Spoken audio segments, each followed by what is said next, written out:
ወጣቶች እንዴት ናችሁ? ሰላም ናችሁ ወይ? እኛ እግዚአብሔር ይመስገን ሰላም ነን። ባለፈው የአካል ብቃት ወይንም የአካል ዝግጅት ክፍል 1 ጀምረን ነበር። ዛሬ ክፍል 2 መንፈሳዊ ቅድመ ዝግጅት ከጋብቻ በፊት አንድ ወጣት በምን ራሱን ማዘጋጀት አለበት በሚል እየተነጋገርን ነው። ዛሬ ደግሞ መንፈሳዊ ዝግጅት በሚል ርዕስ ላይ ትንሽ ነገር እንነጋገራለን። ወጣት መንፈሳዊ ዝግጅት ማድረግ አለበት ከጋብቻ በፊት እንዴት አድርጎ ነው ለነገ ጋብቻ ህይወቱ ራሱን የሚያዘጋጀው? ስለዚህ ጋብቻ ከመመስረቱ በፊት አንድ ወጣት መንፈሳዊ ዝግጅት ማድረግ አለበት። እግዚአብሔር ለምንድን ነው ጋብቻን የሰራ ወይንም የሰጠ ብለን ቆም ብለን ማሰብ እንዳለብን ይጠይቃል። ምንድነው? እግዚአብሔር ጋብቻን በእጁ ነው የሰራ።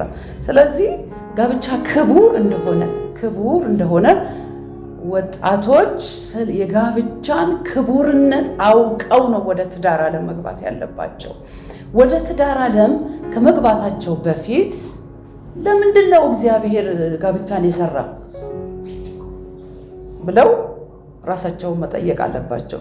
ለዚህ በቂ መልስ ማግኘት የሚችሉት መንፈሳዊ መጽሐፍቶችን ማየትና ማገላበጥ ማንበብ ሲጀምሩ በቂ የሆነ መረዳት ይኖራቸዋል።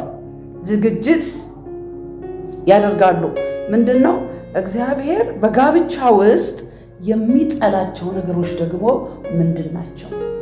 መጽሐፍትን በጋብቻ ዙሪያ የተጻፉ መጽሐፍቶች፣ መንፈሳዊ መጽሐፍቶችን ማንበብ ማየት ሲጀምሩ በቂ እውቀት ይኖራቸዋል። ከራሳቸውም አልፈው ሌላውን መርዳት ይጀምራሉ። ወጣቶች ያ ብቻ አይደለም፣ ከተላላቆቻቸው መማር።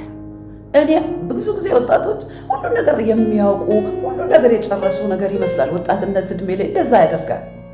ነገር ግን ከተላላቅ መማር፣ ከተላላቆች ምክርን መቀበል ትልቅ ነገር ነው፣ ትልቅ እውቀት ነው።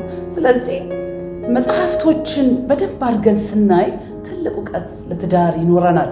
እግዚአብሔር ትልቁ አምላካችን እግዚአብሔር ሰው ሁሉ አምላክ አለው። እያንዳንዱ በየትኛውም ሃይማኖት በየትኛውም ድርጅት የራሱ የሆነ የሚያመልከው የራሱ አምላክ አለ። የሁሉ ፈጣሪ ሆነው አምላካችን ይህንን ትዳር ለሰው ልጆች ሲሰጥ ምንድን ነው የሚጠላው? እግዚአብሔር ምን ይጠላል? ፍችን እንደሚጠላ ከጋብቻ በፊት ማወቅ አለባቸው። እንዲህ ይላል መጽሐፍ፣ ፍችን እጠላለሁ ይላል። ፍችን እጠላለሁ። በጋብቻ ውስጥ ወጣቶች ስለ ጋብቻ በደንብ ጠንቅቀው ማወቅ ያለባቸው ትዳር ኮንትራት እንዳልሆነ ነው። ትዳር ኮንትራት አይደለም። ብዙ ጊዜ በውጩ ዓለም አሁን ያለውን ሁኔታ ስናይ በውጩ ዓለም ትዳርን በኮንትራት ይፈራረማሉ ይባላል። ብዙ ጊዜ እንደዚህ አይነት ነገር አለ። እስከተወሰነ ጊዜ ሲደብራቸው ደግሞ ተለያይተው ለብቻ መኖር ይጀምራሉ። ይሄ እግዚአብሔር ከሚጠላቸው ነገሮች አንዱ ነው። እግዚአብሔር ይሄንን እጠላለሁ ይላል። ጋብቻ ክቡር እንደሆነ ወጣቶች በደንብ ማወቅ አለባችሁ። ጋብቻ የእግዚአብሔር አጀንዳ መሆኑን ማወቅ አለባችሁ። ጋብቻን እግዚአብሔር እንደሰራ ማወቅ አለባችሁ። ጋብቻ ደግሜ እላለሁ፣ ኮንትራት አይደለም፣ ጡረታ የለውም። አብረን ረጅም መንገድ የምንዘልቅበት ጉዳይ ነው።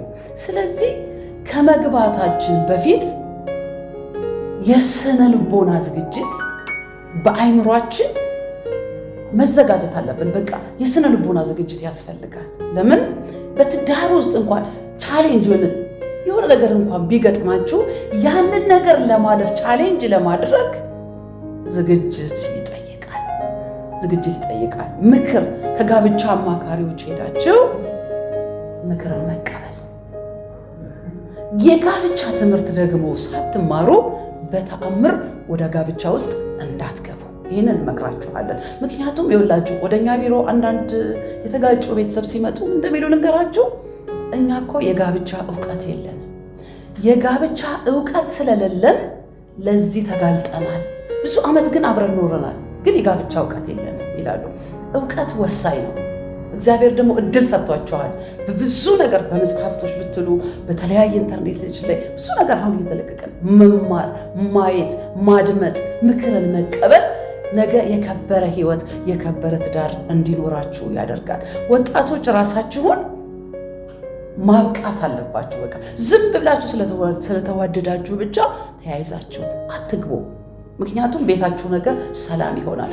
ነገ ቤታችሁ እንዳይፈርስ በጣም ይጠቅማችኋል። ምክንያቱም ጋብቻ ዘለቄታዊ ጥምረት ነው። በነገራችን ላይ ሰው አንድ ወጣት ትዳሩ ከተሳካለት ጥሩ ኑሮ ጥሩ ትዳር ውስጥ ከገባ በህይወቱ ዘመን ሁሉ ስኬታማ ይሆናል። ይሄ ልንገራችሁ። ሁል ጊዜ ስኬታማ ሰው ተከታትላችሁ እስቲ ሁሌ በተወረስ በተለያየ አቅጣጫ ስኬታማ ሰው ማን ነው ብትሉ ቤት ውስጥ ሰላም ያለው ባል ነው። ቤት ውስጥ ያላት ሰላም ያላት ሴት ስኬታማ ትሆናለች። ወንዱም ስኬታማ ይሆናል። እንዴት? ቤት ውስጥ ሰላም አለ። የቤቱ ሰላም ወደ ውጭ ይዞት አብሯቸው ስለሚወጣ ሰላማዊ ይሆናሉ። ስለዚህ እንደ ቀላል አትዩ። ትዳር ነገ የምትመሰሩትን ትዳር ጤናማ ትዳር እንዲሆንላችሁ ዛሬ ስሩበት፣ ዛሬ አስቡበት፣ ዛሬ ራሳችሁን አዘጋጁ። በስነ ልቦና መዘጋጀት አለባችሁ። በአካል ባለፈው እንደተነጋገርን በአካል ብቃት መዘጋጀት አለባችሁ። መንፈሳዊ ዝግጅት ማድረግ አለባችሁ። በሁሉ ሬዲ የሆናችሁ ስትሄዱ አቤት ትዳራችሁ ነገ እጅግ ያማረ ይሆናል፣ ጤነኛ ይሆናል። ከራሳችሁ አልፋችሁ የሌላው መካሪ የጋብቻ አማካሪ መሆን ትጀምራላችሁ። ለምን? ዝግጅት አድርጋችኋላ፣ እውቀት አላችኋ። እግዚአብሔር ጋብቻን እንደ ቃሉ እንደ ፈቃዱ እንዲሆን ይፈልጋል። ይገርማቸዋል። ሁል ጊዜ እግዚአብሔር አጀንዳ ምንድን ነው ብትሉኝ፣ ጋብቻ እንደ ፈቃዱ እንደ ቃሉ እንዲሆን ይፈልጋል። ማሰብ አለብን እንጂ ዛሬ ስለተዋደድን ዝም ብሎ ተያይዞ መግባት ዋጋ ያስከፍላል። ለምን እንዲህ እንላለን መሰላችሁ? ወደኛ ቢሮ ብዙ ልጆች ሲመጡ ጥቂት ጊዜ አብረው ኖረው ይጋጫሉ።